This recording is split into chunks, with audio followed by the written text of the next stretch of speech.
Welcome to On the Sidelines, the show that discusses sports and how sports intersects our lives.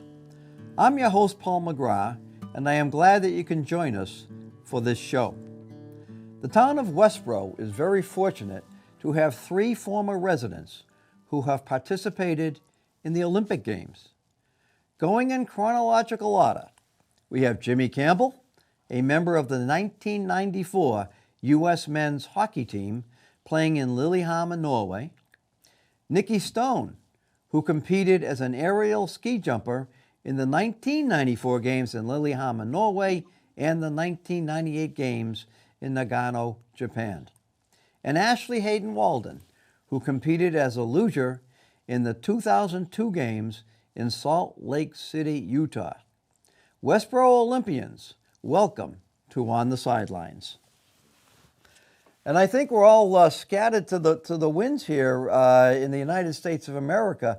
But let's go back to any memories you have of growing up in Westborough, and maybe what was Westborough like in the 80s, 90s, whenever you were growing up here in the town?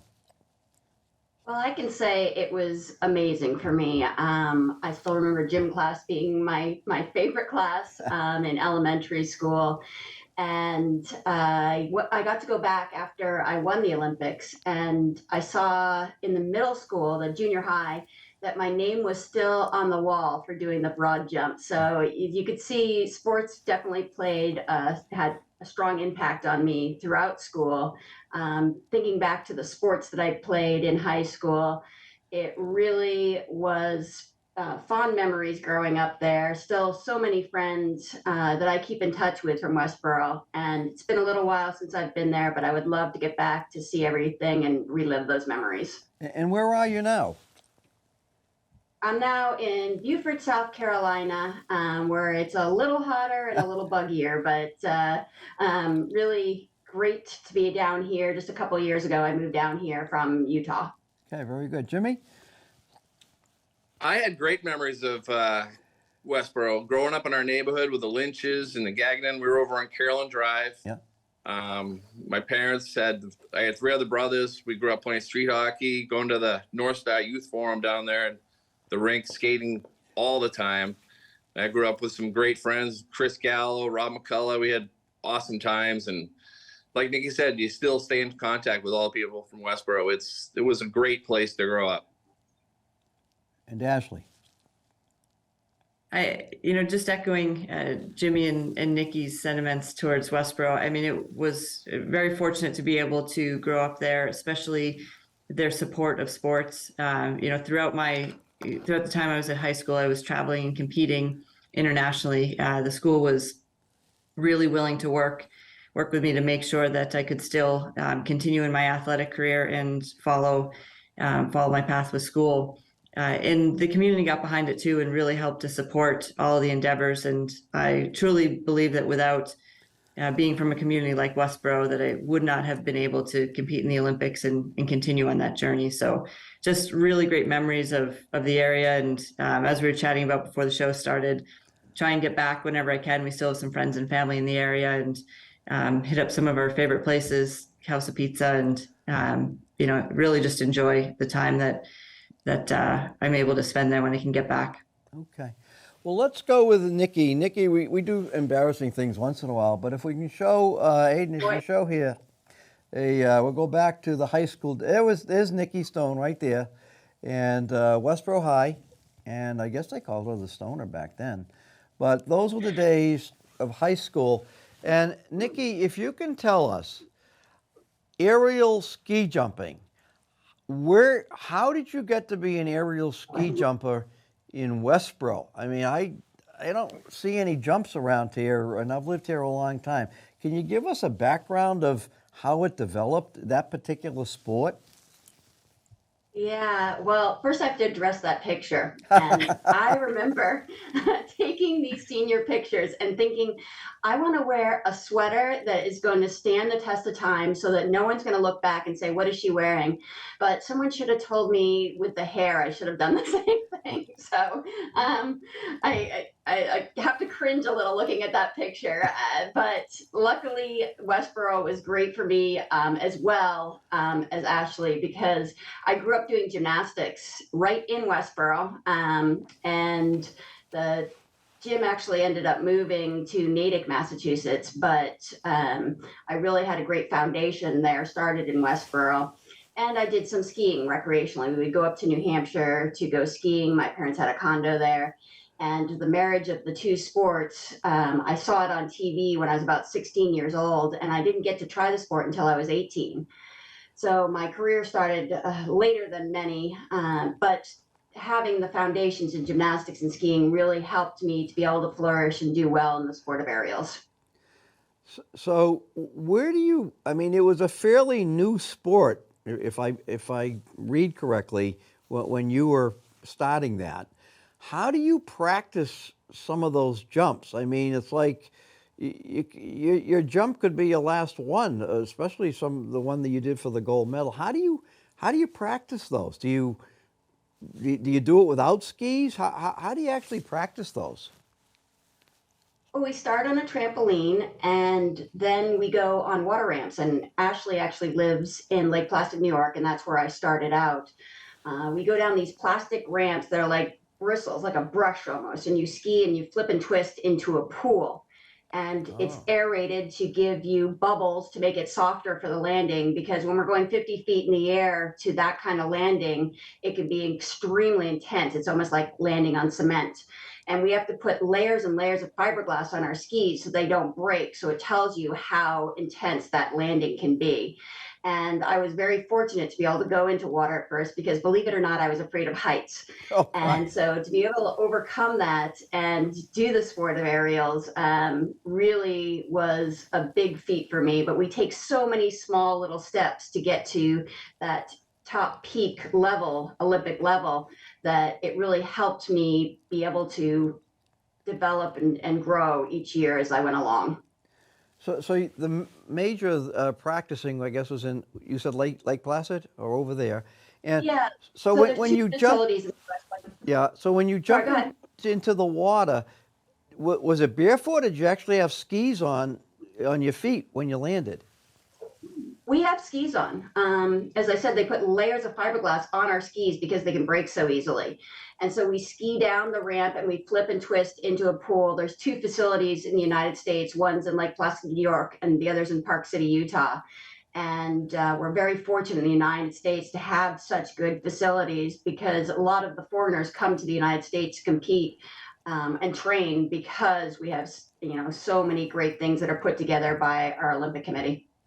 Now, you participated in the 1994 Olympics before we get to the 1998 one that we'll be talking about. And of course, Jim Campbell was in the 1994 Olympics. I assume neither one of you saw each other in Lillehammer, but was that much of a base? What did you learn from those Olympics that you think got you to what we'll see in the 1998 Olympics? Yeah, well, I actually went and watched the hockey team a few times, and in my 94 Olympics, I got a little too caught up in all the pizzazz of the Olympic Games. I went to every different sport. I communicated with a number of the athletes. We hung out, got to know people, and I really was caught up with the aura of the Olympics. And I started thinking about winning a medal and potentially being on a Wheaties box and all the hype that goes along with winning the medal. And I forgot to focus on what I needed at those Olympic Games. And it really helped me to compete there and realize the Olympics isn't like every other day. It's not like I can think about jumping in my backyard. I realized that I had to make every day the Olympics. And so it helped me to be able to develop those skills and practice anything that could go wrong when I got to the 98 games. And the experience really enabled me to go out there and compete to win at the 98 games. So in 94, do you remember Jimmy Campbell did you know Jimmy at that point being on? Yeah, well, I knew that there was another Westborough athlete going to the Olympics, and I think we met. I think we did get to meet. So I definitely was aware of him and was rooting them on all the way. But we didn't get to hang out or anything. But I know that there were some interviews and things that we were able to do afterwards. Okay, well, let's get to Japan here. If we can run this memory here, I think this should be the gold medal run. Looks like she's on track. Once again, lay tuck full, single twisting, triple somersault.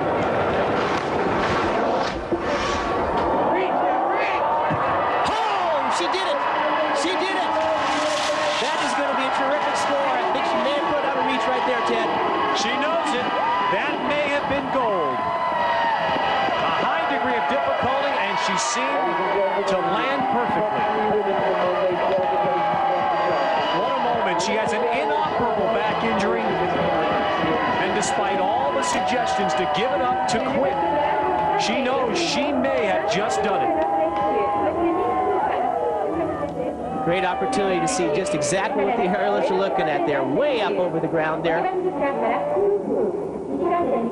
But this is where it all started. Nice arm swing, good straight leg position, lays out all the way through, goes into the 90-degree tuck, and then kicks out. And she knows at this point she is right there. Good positioning in the air, a little bit of a ski cross, but I think the difficulty and the landing portion of the score is going to keep her almost out of reach. What a feeling. She knew it right away. Let's see what Wayne thinks.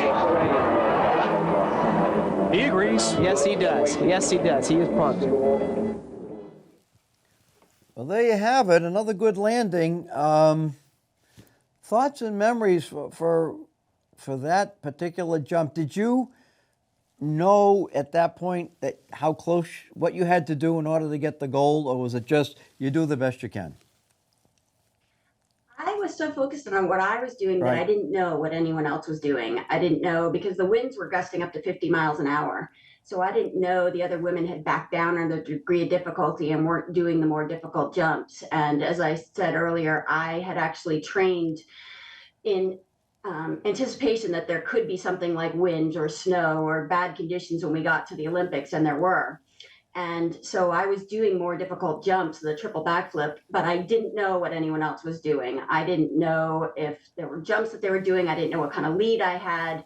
I was just focused on what I was doing, and I knew that I did my job no matter what anyone else was doing. And, you know, no matter how many times I see that video, I still get nervous again. I feel like I'm in the gate again. I have those nerves pump up, and I actually got chills watching it again because it's such a fond memory. It's so great to be able to relive that and to have it on video so that I can see it again and again. Now, they talked about you having injuries and coming back. Can you just, give us a little background on what happened there? Yeah, so I actually had a spinal injury, and it was from the compression over time. You know, when we're going 50 feet in the air and landing either on the water, which is like cement, or the snow, it's that pounding over time that injured 2 of the discs in my lower back. And I had 10 doctors tell me that I would never ski again. And this was 18 months before I won my Olympic medal. And so I had to do a lot of soul searching. I had to find a doctor in Boston, Massachusetts, who told me I could come back from this injury. And I had to build up the muscles in my back to support my injured discs, and came back to skiing just 1 year before the games. Had to learn new jumps because a lot of the other women were trying the harder jumps leading up to the Olympics while I was injured, and came back and was America's first gold medal in the sport. So I really understood what it took to overcome this injury. Not that I didn't go through some hard times and question if I was going to be able to come back, but that will to succeed, the memory of wanting to win the Olympics since I was 5 was that thing that was pushing me forward all through the injury. Well, I'm very biased, but I think Boston Medical is, this area, we're the capital of the medical world as far as I'm concerned. And I'm glad it was a Boston doctor. I'm glad it was a Boston doctor that was able to help you out. I mean, the 19th doctor, I mean, this is, that's tremendous to make it. There's Nikki, that's what it's worth, the gold medal. Where is the gold medal now? I have it with me. I actually have a safe that I keep it in, and I bring it to all my speeches. I let people hold it, put it on, because half the joy of having it's being able to share it with people. Yeah, it's certainly great. And the next one here is you did come back to Westborough. We did have a parade, and there you go with Chris Allen. It was terrible weather outside, and I really wondered if people would come out because the weather was so bad. And I couldn't believe how many people showed up. And I also didn't know if there were going to be enough people to watch because everyone and their sister and brother were in this parade. It was an enormous parade, but everyone was amazing. And I remember getting back to the high school to speak, and I could barely get words out because I was so moved by the whole experience and how supportive Westborough was. Well, there aren't many people that win a gold medal, and especially from Westborough. So congratulations again. All right, I'm going to get back to Ashley. Here we are. Here's the high school. Let's go back to your high school and your training for the luge, because we don't have too many luge runs around here in Westborough either. How did that all come about? Well, it's interesting. I remember watching the '94 Olympics, and my whole family, we were really huge Winter Olympic fans. So we watched every competition, but we particularly liked luge. No offense, Jimmy or Nikki, but I don't know, we were somewhat drawn to the uniqueness of it. And I remember after the '94 games, building a little like sledding hill in the backyard and trying to mimic, what we had seen on in the Winter Olympics from '94. And during the same time, the U.S. Luge Association actually ran a commercial. I believe it was nationwide, for their recruitment program.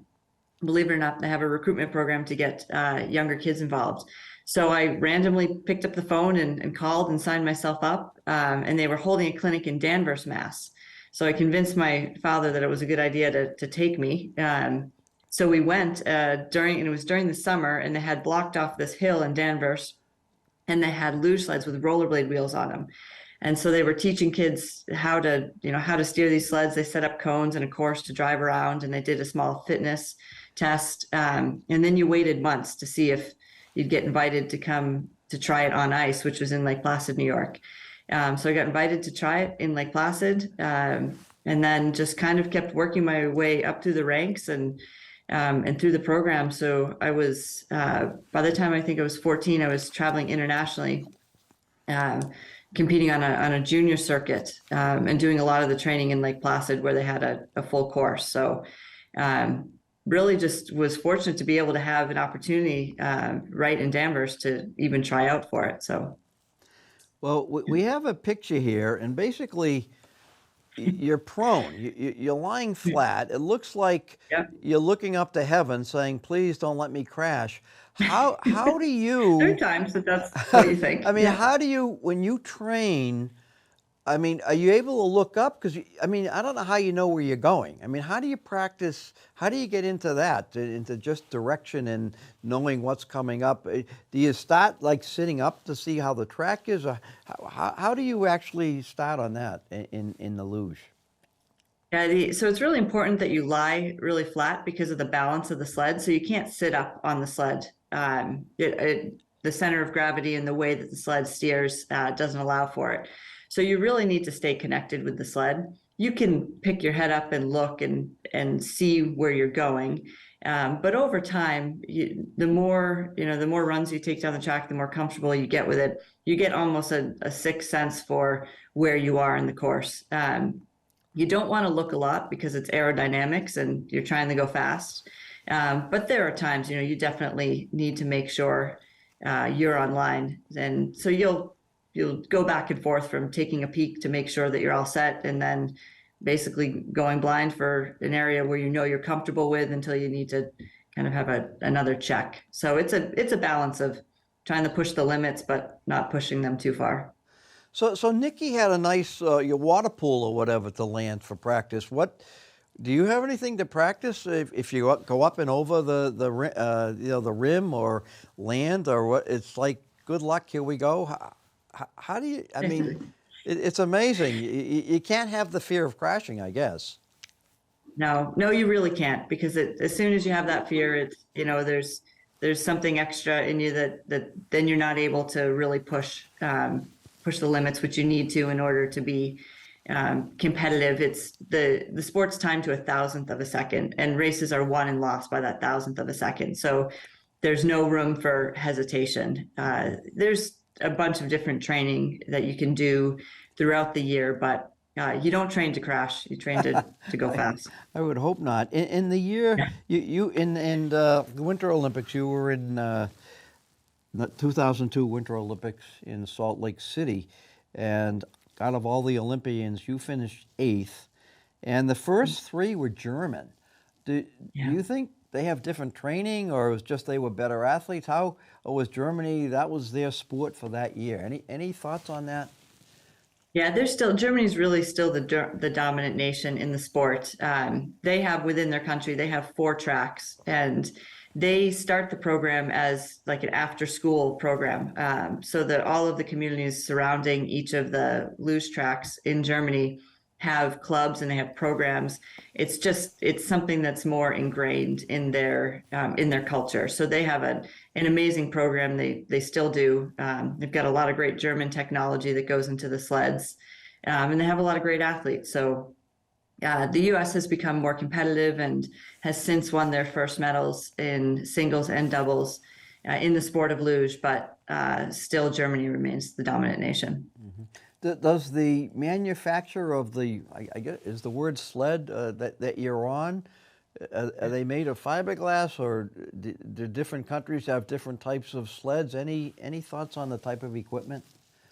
Yeah, every country has their own sleds. They design, engineer, manufacture them all independently. So they'll hire skilled personnel with experience. They'll even try and buy sled builders from other nations to build them. They're mostly made from fiberglass, sometimes carbon fiber, just different composites. They're looking for any way to dampen any vibration that might be on the sleds, just in order to make them go faster, similar to what you see a lot now in skis, just wanting to make sure that there's not a lot of vibration and other movement that could be slowing them down. We're going to throw up a picture here of someone you might know, and the reason I'm doing this is a very good friend of mine, know her through Rotary and other organizations, was Charlotte Spinney. And Charlotte Spinney has a visionary scholarship program for kids to help them out. Unbelievable program, still going on. Of course, the high school auditorium is named after Charlotte. She's passed away. And I know Charlotte, she went to your wedding. She talks about that a lot. Can you just give us a little, for people here that may not know Charlotte, a little bit of Charlotte? She was just a tremendous teacher and a tremendous person overall. Yeah, and she really, she was an incredible friend and supporter. She traveled out to the Salt Lake Games as well, and we remained friends, right up until she passed. But Charlotte was a teacher when I was still, and I'm sure Nikki and Jimmy, you guys both might have had Charlotte as well. Miss Spinney, I still called her Miss Spinney again until the day she died, which she, always reminded me her name was Charlotte. But she was an incredible teacher, and she found out that I had started out in luge and that I was trying to make it to an Olympic team. She gathered a bunch of teachers and friends in the community and started a scholarship program. So they raised significant funds that helped me to, over the next 4 years, to get from 98 until 2002. And just through that process, she became, not only a good friend of mine, but of my parents and a lot of my parents' friends. And she would come up to Lake Placid, and we'd go and have beers at a local pub that was her favorite, and play foosball. And really just an incredible person, so supportive of the community, and just somebody that I'm very, very fortunate to have been able to know. That's very good. Okay, let's switch over to Jimmy now. And Jim, we do not have a high school picture of yours, mainly because you didn't go to Westborough. But we did find a picture for you. Jimmy, I'm sure we can dig up a Northwoods photo if we really want. We can. I'm sure you find 100 embarrassing things that are not pictures, though. There's tons of stuff. Well, we have this one, Jim. I don't know if you've ever seen this one. This is the 1982 Green Juniors soccer team. And for those of you who might need a magnifying glass, Jim Campbell is first row, far right, There he is right there. And above him, a couple up, is Coach Jim Doherty. Jim Doherty still plays golf here at the Westborough golf course. I think Jim Doherty takes credit for your hockey acumen, Jim, because you would. I remember seeing you in those games, and you would run. You could run anybody ragged. You can probably skate anybody ragged. But that was 1982. I have no idea if you remember this soccer team or playing soccer at all. Any thoughts on that, Jim? I remember the soccer team. I was 9 years old there, and soccer was great because hockey and soccer are kind of similar sports with the possession of the ball and the puck and everything. But that team was a lot of fun. I mean, we had a blast. I think I remember coming from hockey to play soccer and pay half in my equipment and have to change over to my soccer outfit and play. But that was a ton of fun. Yeah.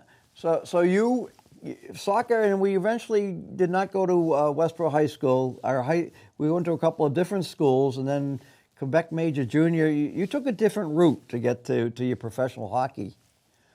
I took the hockey route. So yeah. I ended up going to Lawrence Academy, which is a prep school in Groton, Mass. Then I went to Northwood Prep in Lake Placid. And then I was drafted by the Montreal Canadiens in 1991.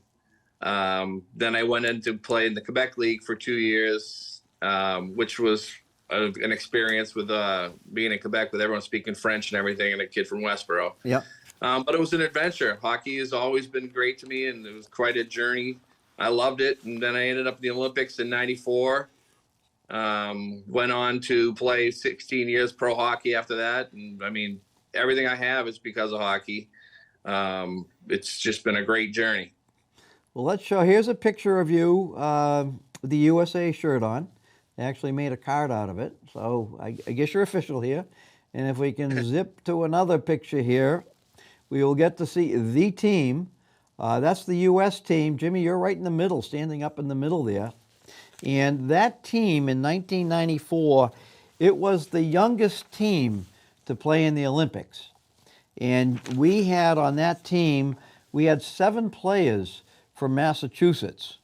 We had Ted Crowley, Garth Snow, Jimmy Campbell, John Lilly, David Sacco, Jeff Lazaro, and the captain, Peter Laviolette, who has coached 6 teams in the NHL, current coach of the New York Rangers, and he was coach of the Stanley Cup Carolina Hurricanes back in 2006.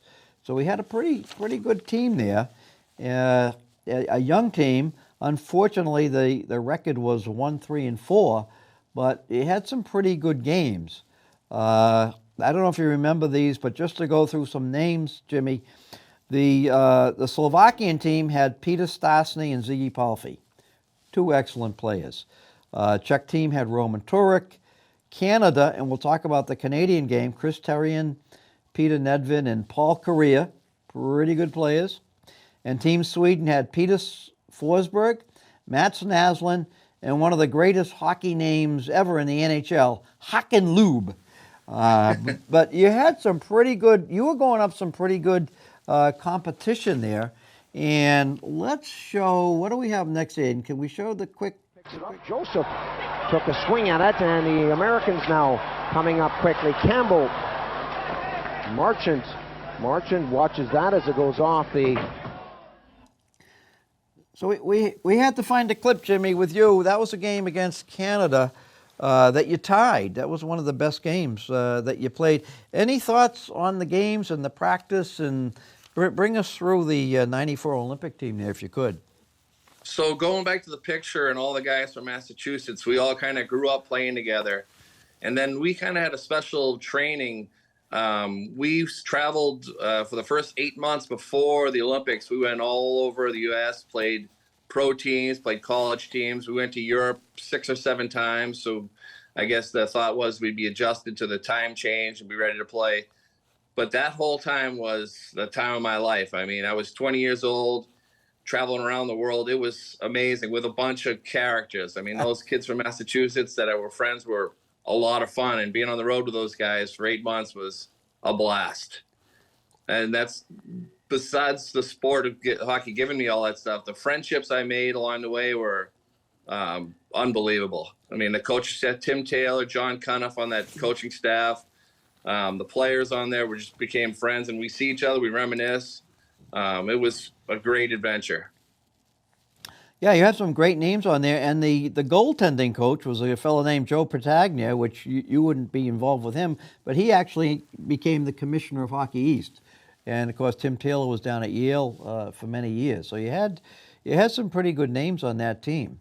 Do you remember the game against Canada? It was a 3-3 tie. That's almost like a win, I suppose. Yeah, Canada was stacked. I don't really remember the game because we probably played 1,000 or since then. But I remember being in Lillehammer. I remember opening ceremonies, which was amazing. Seeing all the other athletes in the village was awesome. I don't really remember the specific games, but look, do you got something on there you want to talk about? No, well, hopefully Nikki must have been at one of those games rooting for you. Yeah, I mean, had to be. So. I tried my best. Fans, I would have remembered her. I saw her. I'm going to jump forward a little bit. We have some pictures here from September 26, 1995. And the Boston Bruins had an exhibition game against Montreal to close the Boston Garden. And we have some pictures of I hate to say this, a Montreal Canadian, being a Boston Bruin fan. But Jimmy, you played in the last hurrah. There are some of the pictures we have. There you are against Kyle McLaren, who was a good defenseman for the Boston Bruins. And we have another picture here coming up you're showing Cam Neely a few tricks to help him get into the Hall of Fame. But that game was a special game for the Bruin fans. What was it like on the Montreal side, playing in the last game at the Boston Garden? It was special for the Canadian players as well, and especially for me. Montreal was Serge Savard and Andre Boudrias. They put me into that game, I think, because I was from Boston, because normally you don't get to play every exhibition game, but I was very lucky to play in that last game. And Bobby Orr came out and skated the final lap after we had the game. It was a pretty amazing night at the Boston Garden. Did the Bruins do anything special for the Montreal side, or you there to take it all in? No, but I was just trying to take in as much as I could because I knew that Bobby Orr was going out there. I knew all the festivities was happening. It was just kind of another game coming in as a Montreal Canadian to play. The other thing I can remember, the fans were shaking the bus on the way out, so they were getting rowdy, which was pretty awesome. Well, but I have to thank Montreal Canadiens for putting me in that game because it was a very special night. It was a special night. And then you went on from Montreal, and you had some pretty good years with St. Louis, where you are now. Can you just go through some of those years and your St. Louis experience? Yeah, I had been traded to the Anaheim Mighty Ducks. Then I came into St. Louis in 1996. 97, I was having a great season. I got over 20 goals. I was up for Rookie of the Year. And then like my 60th game, I broke my thumb, ended up having season-ending surgery, and ended up finalist for the Rookie of the Year, which was a great season for me. I went on to spend a couple more years here, I think 4 years in St. Louis.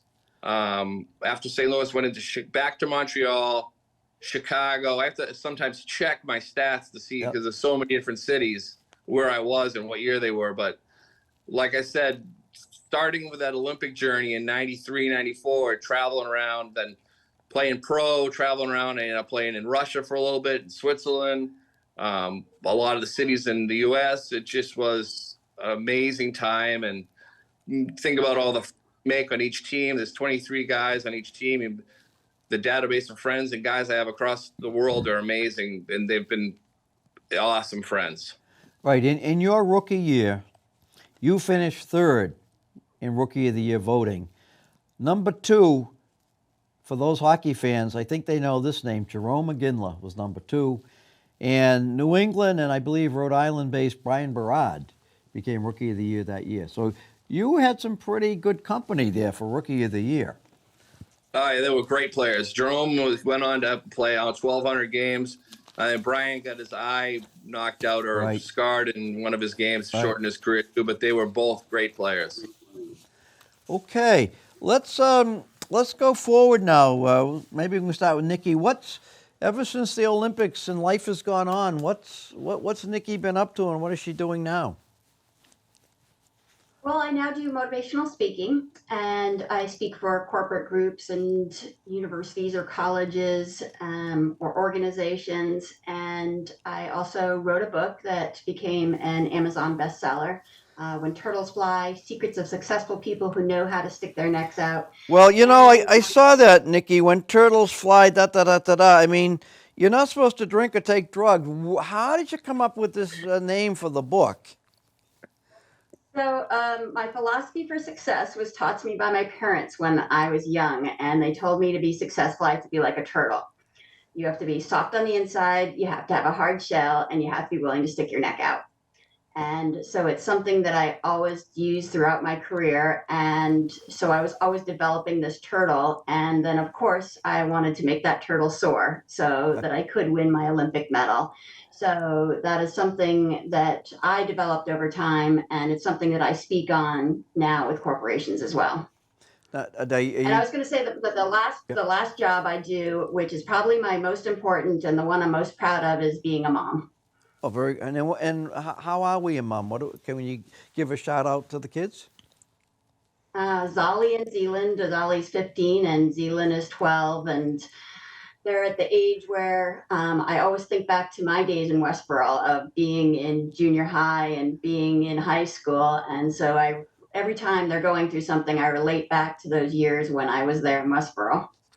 What do they think of their mother in aerial ski jumping? Any inclinations, or his mother says, try something else? I never wanted them to choose aerials because it's terrifying to do and even harder to watch your child do it. But I was always supportive no matter what they chose, and they both chose different sporting paths. And I'm happy with that because they can pursue their own accomplishments and they don't ever have to feel like they live in my shadow or try to fill my shoes because they have their own accomplishments. Mm-hmm. And Ashley, what's going on with you, or has gone on with you? I live in Lake Placid, New York, and I've been here pretty much since 1995, on and off, but permanently since 2005.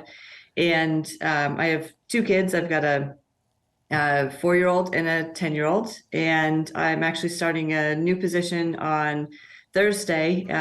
There's an organization here in Lake Placid that runs the Olympic venues from the 1980 Olympics. It's known as the Olympic Regional Development Authority. So I'm starting on Thursday as their new president and CEO. So still very well involved in winter sport here in Lake Placid, and trying to learn how to chase my kids down the ski mountain because we never really had time to ski, and certainly wasn't something that we did a lot of in Westborough. How about luging? Do the kids think they'll be a luger, or they're more into skiing? My daughter's, she's old enough, she's tried it a bit. They have a little indoor training ramp, so she's done some of that. And, we leave it open if she wants to try it. There's a track here, so she'd have the opportunity to do so. But certainly not something I'd really push. Selfishly so, I've spent enough time standing outside freezing, so I don't need to do more of that as a parent. Yeah. Okay, and Jim, you played with many teams, but now what's going on now? I'm living in St. Louis. Got a couple restaurants in suburbs of the city. I'm in Clayton, Missouri, named John P. Fields. And then I own another restaurant in Kirkwood called The Geyer Inn. I have two kids. I have a son, Seamus, and a daughter, Henley, and they're both into college now. I was, like I talked to you about before we got on air, I'm the president of the Missouri-Illinois U.S. Olympic alumni chapter. And I actually started a charity to help kids play hockey and pay for their equipment so the kids that can't afford to climb up the ranks, to help them play and keep them in the sport. How do you raise funds for that, Jim? Just going around and soliciting with friends and fundraisers. We have sometimes poker nights and stuff, and anything that can raise money, golf tournaments, receive any kind of donation, we'll take it and pass it on to the kids and buy them some equipment or some ice time. Now, we were talking about you're a businessman, and things can go wrong in business. You never know what's going to happen, and we understand. Then you had some drive-in business. Can you? I mean, it just happened. How do you deal with this? What's going on? Yeah, last Thursday, I'm still dealing with it. A Dollar General semi was coming down the alley and clipped the side of my building, took out the foundation and the sidewall.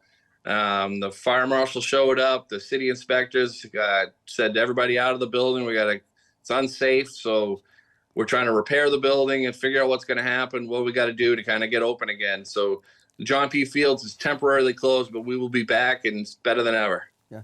Now, I also read, I mean, it's tough enough to be a hockey player, but I also read, Jim, that you were dipping your toe into politics. Are we still doing that, or where are we there? Yeah, I ran for Congress at the Lake of the Ozarks 2 years ago. I was just kind of dipping the toe and see how it was, and I'll be back at that too. It was kind of a nice learning experience. Went through and went down to Jeff City and saw all the senators and all the other congressmen signing up and fundraising for that. That was the learning experience and a lot of fun. So I think I'll come back and try it again, maybe in 2 years or 4 years. We'll see. Talk about fundraising back. I don't know where it was when you competed, but all three of you, but it had to be amateur athletes in the Olympics. Well, now it's professional and there's money. Any thoughts on, is it for the better, for the worse? Does being paid really give you more time to train? Any thoughts on where the amateur or where the Olympics are now compared to where you were? Any of you at this particular point in time? Yeah, I'll chime in. I have two rules for what I feel the Olympics should include. And I think it should be the best athletes in the world. But I also think it should be the best athletes that want to be there and would pick the Olympics over anything else. So if there was the US Open going on at the same time, if they wouldn't pick the Olympics and that's not like their end goal, then maybe they should be pursuing something else. Because I want the best athletes. I want to compete against everyone that's the best, but nothing against the hockey team. But in 1998, a lot of them left their uniforms in their rooms because they didn't win a medal. They were resentful of it.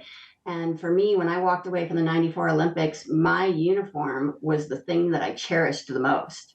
And whether I won or lost in 98, I would still bring that uniform home because it meant so much. You know, that was all the hard work that I'd put in to reach this pinnacle performance, whether I won or not. So I want to make sure that the people that are there are the ones who really love being there. If they make money or not, you know, good for them. I think, you know, you can go out there and make money as long as you're doing it, as long as you're meant to be there and you want to be there. Any other thoughts, Ashley, Jim? Yeah, I'm really happy with the direction that it's going. It's been, you know, it was difficult training, and we had talked earlier about how the German nation was very dominant in the sport. One of the things that they have there is federal funding. So the U.S. Olympic Committee is the only Olympic committee in the world that is not federally funded. So they rely on private donors, sponsorship in order to fund their programs and fund their athletes. So that makes it really difficult as an athlete. And, you know, I saw a lot along the way of athletes that had to make a choice, especially once they graduated high school. Would they continue in the sport, or would they pursue a college degree and then be able to enter into the real world, if you will, and make some money. So it was difficult, and you saw a lot of very talented athletes have to make that hard choice. Now the options that are there for the athletes, it helps so that they may not have to make that choice. There's now opportunities for education and also services to support them into their career and into their futures after sport. So I'm very pleased with the direction that the sports have taken, especially for a winter sports side, where a lot of the sports are much smaller and there's not opportunities after you're done with your Olympic career to continue on. So I think really positive things and positive directions in the way it's gone. Jimmy, the NHL players in the hockey, or just Olympics in general? Yeah, I think the ladies covered it all the bases. They're pretty good, and it's tricky because that Stanley Cup is it's almost equal to a gold medal, or some guys hold it higher. That's probably why we're leaving some of their jerseys. But I don't want to get into that. But it's tricky. But I think the ladies covered it really well. Okay. Well, I think we have Westborough Olympians, Jimmy Campbell, Ashley Hayden Walden, and Nikki Stone. We want to thank you for coming on, for being dispersed throughout the United States, but you'll always be an Olympian from Westborough. Thanks for being on. Thanks for having me. This is Paul McGrath saying, thanks for watching, and I hope to see you at the game. And if you're not in the game, I hope to see you on the sidelines.